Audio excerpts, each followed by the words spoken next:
হযরত মুসা আলাইহিস সালামের কাছে একবার এক যুবক এসে বলল, হে আল্লাহর নবী, আমি জীবজন্তু লালন পালন করি। আপনি দয়া করে আল্লাহর কাছে দোয়া করুন, যাতে করে আমি তাদের সুখ দুঃখের সকল কথা বুঝতে পারি আর উপযুক্ত ব্যবস্থাও নিতে পারি। যুবকটির কথা শুনে মুসা আলাইহিস সালাম বললেন, সাবধান, এর থেকে বিরত থাকুন। এর মধ্যে অনেক বিপজ্জনক ব্যাপার স্যাপার লুকিয়ে আছে, যা আপনি সহ্য করতে পারবেন না। কিন্তু যুবকটি নাছোড়বান্দা, সে বারবার কাকুতি মিনতির সুরে একই আবদার করতে লাগলো। মুসা আলাইহিস সালাম বললেন, এটা মঙ্গলজনক নয়। যুবকটি শেষে বলল, আর বেশি না হয় অন্তত গৃহপালিত মোরগ এবং কুকুরের ভাষা বোঝার ব্যবস্থা করে দিন। তার এই মিনতির কারণে হযরত মুসা আলাইহিস সালাম আল্লাহর কাছে এই ব্যাপারে দোয়া করলেন। আল্লাহ তাআলা তার দোয়া কবুল করলেন এবং যুবকটিকে জীবজন্তুর ভাষা বোঝার ক্ষমতা দান করলেন। যুবকটি খুশি মনে বাড়ি ফিরে এলো আর মনে মনে বলল, এবার জীবজন্তুদের সব চালাকি ধরা যাবে।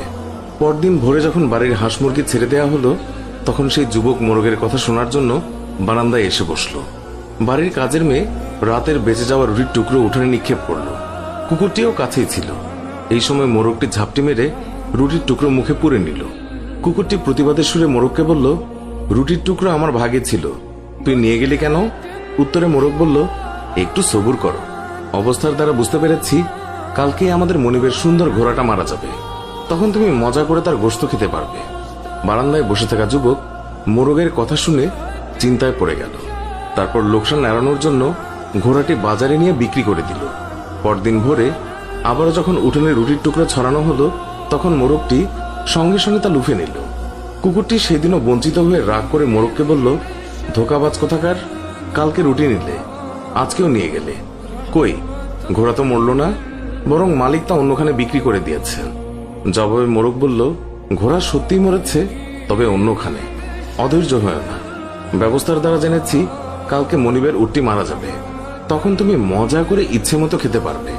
উটের মৃত্যুর কথা শুনে মনিব পেরেশান হয়ে গেল আর তৎক্ষণাৎ তা বাজারে বিক্রির জন্য পাঠালো এবং নিশ্চিত ক্ষতির হাত থেকে বেঁচে গেল। পরদিন ভোরে আবার রুটি ফেলা হলে সঙ্গে সঙ্গে মোরগ রুটির টুকরো সে লুফে নিল। কুকুরটি আজও ব্যর্থ হলো। তখন সে তাচ্ছিল্যের সুরে মোরগকে বলল, তোকে বড়ই প্রতারক দেখছি, প্রতিদিনই আমাকে ধোকা দিচ্ছিস। মোরগ বলল, ধৈর্যহারা হয়ে না হে বন্ধু, কাল দেখবে মনিবের গোলামটা মারা গেছে, তখন শিরনি ইত্যাদি করবে, তখন গোশত পোলাও ইত্যাদি অনেক কিছুই তুমি খেতে পারবে। মনিব মোরগের কথা শুনে বেচেইন হয়ে গেল। সে তড়িৎ গোলামটাকে অন্য একজনের কাছে বিক্রি করে দিল এবং বিরাট ক্ষয়ক্ষতির হাত থেকে রক্ষা পেল। আর মনে মনে ভাবল, এই জীবজন্তুর ভাষা বুঝে ভালোই উপকার হলো, এতে অনেক ক্ষতি থেকে বাঁচা গেল। কিন্তু এতে যে জেনে বুঝে অন্যকে ক্ষতির সম্মুখীন করা হলো, সে তো চিন্তা করল না। চতুর্থ দিন ভোরের কথা, রুটির টুকরো আজও এক লাফে লুফে নিল মোরগটি। অসহায় কুকুর রাগের চোটে মোরগকে গালাগাল করতে লাগলো। মোরগ তাকে সান্ত্বনার বাণী শুনিয়ে বলল, হে বন্ধু, একটু ধৈর্য ধরো, কাল দেখবে মনিব নিজেই মারা যাবেন। কাল তিনি মারা গেলে ওয়ারিশরা গোশত পোলাও শিরনি ইত্যাদি করবে, তখন তুমি পেট পুরে খেয়ে নিও। আজকে মোরগের কথা শুনে যুবকটি যার পর্ণায় বিচলিত হয়ে পড়ল। কাল যে সে মারা যাবে এই পেরেশানিতে অস্থির হয়ে গেল সে। আসলে আল্লাহ পাকের কুদরতের মাঝে অনেক গোপন কথা লুকায়িত আছে, তা কেউই জানে না। কিন্তু মানুষ যখন সীমা লঙ্ঘন করে, তখনই যত সব বিপত্তি ঘটে। মাল সম্পদের সামান্য ক্ষয়ক্ষতিতে মনিবের জান বেঁচে যেত এবং মুসিবত মালের উপর দিয়ে চলে যেত, কিন্তু মনিব তা মানেননি, তাই বিপদ তার নিজের উপরে চলে এসেছে। নিরুপায় যুবক দৌড়ে মুসা আলাইহিস সালামের দরবারে হাজির হলো, তাকে সকল ঘটনা খুলে বলল। অতঃপর মিনতি করে বলল, হে আল্লাহর নবী, আমাকে রক্ষা করুন। মুসা আলাইহিস সালাম বললেন, আমি তো আগেই বলেছি এই বিষয়টি আপনার জন্য মঙ্গলজনক হবে না। আপনি কেমন স্বার্থপর, শুধু নিজের স্বার্থ দেখলেন, অপরের ক্ষতি দেখলেন না। নিজের ক্ষতির কথা ভেবে সব বিক্রি করে দিলেন, অথচ সে যে ক্ষতির মধ্যে পড়তে যাচ্ছে সেটা বিবেচনায় নিলেন না। এই জন্য বিপদ আপনার উপরে চলে এসেছে।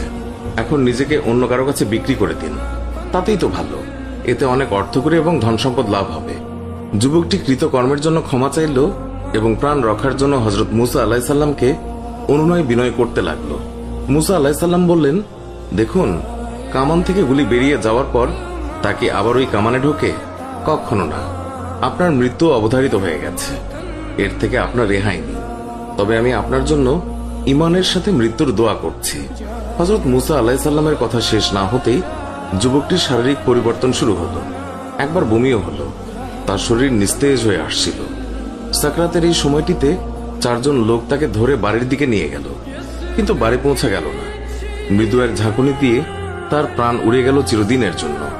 ধন সম্পদ সব পেছনে ফেলে যুবকটি পরকালের পথে রওনা দিল।